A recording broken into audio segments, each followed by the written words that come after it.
आज हम जिस विषय पर बात करेंगे वो है क्रोध। क्रोध वो भावना है जो हमारे सारे जीवन को घेर कर रहता है। क्रोध को ना उम्र की मर्यादा है, ना ही ज्ञान की।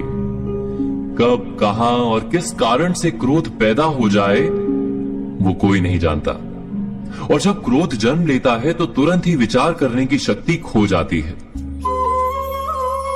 बुद्धि पर अंधकार छा जाता है। वर्षों के संबंध पल भर में टूट जाते हैं। सारा जीवन बिखर जाता है। किसी भी कारागार में जाकर देखिए, अधिकतर अपराधी क्षण भर के क्रोध का दंड भोगते हुए दिखाई देंगे, पर फिर भी हम क्रोध पर अंकुश नहीं लगा पाते। बार बार हम क्रोध ना करने का प्रण तो लेते हैं, पर बार बार हमसे क्रोध हो जाता है।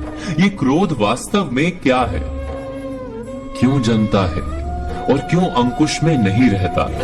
उदाहरण के लिए आप एक बालक को देखिए। उसे किसी वस्तु की इच्छा होती है और उस समय अगर उसे वो नहीं मिलती या कोई उसे भयभीत करता है तो वो प्रतिक्रिया देता है। बालक की प्रतिक्रिया क्रोध है, क्योंकि बालक निर्बल है, निसहाय है। बालक अपनों से बड़ों को अपने वजूद का एहसास, अपने अस्तित्व की प्रतीति करवाने का प्रयास करता है क्रोध के माध्यम से। बड़े होने पर भी हम क्या ऐसा ही नहीं करते? क्या क्रोध हमारे भीतर बैठे बालक का प्रतिभाव नहीं? अर्थात क्या क्रोध वास्तव में केवल बालक जैसे व्यवहार का नाम नहीं? जब अहंकार को घाव होता है, जब भय लगता है, जब कोई वस्तु हमें प्राप्त नहीं होती, तब हमें क्रोध आता है, ठीक किसी बालक की भांति। हम जानते हैं कि आईने के सामने खड़े होकर मुंह बनाने का खेल बालकों को शोभा देता है, बड़ों को शोभा नहीं देता। फिर भी हम बालक की भांति क्रोध करना बंद नहीं करते। हम अनुभव से जानते हैं, दूसरों को देखकर बता सकते हैं कि क्रोध से कभी कुछ प्राप्त नहीं होता। सम्मान हो, संपत्ति हो, प्रेम हो या सुरक्षा हो, क्रोध से नहीं मिलता।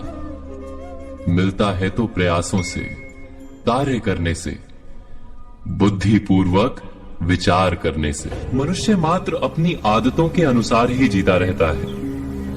क्रोध भी आदत बन जाती है।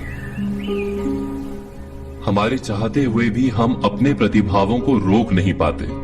हम स्वयं को बड़े या पुख्ता मानते हैं, पर थोड़ा सा कारण मिलते ही हमारे भीतर का बालक क्रोध कर बैठता है। अर्थात क्रोध वास्तव में और कुछ भी नहीं, हमारी बालक बुद्धि का नाम है। जैसे ही हम इतना स्मरण में रखें कि हम बालक नहीं, बालक जैसा व्यवहार हमें शोभा नहीं देता, वैसे ही क्रोध स्वयं ही बंद हो जाता है। क्या ये सत्य नहीं? इस पर विचार मनन अवश्य कीजिएगा।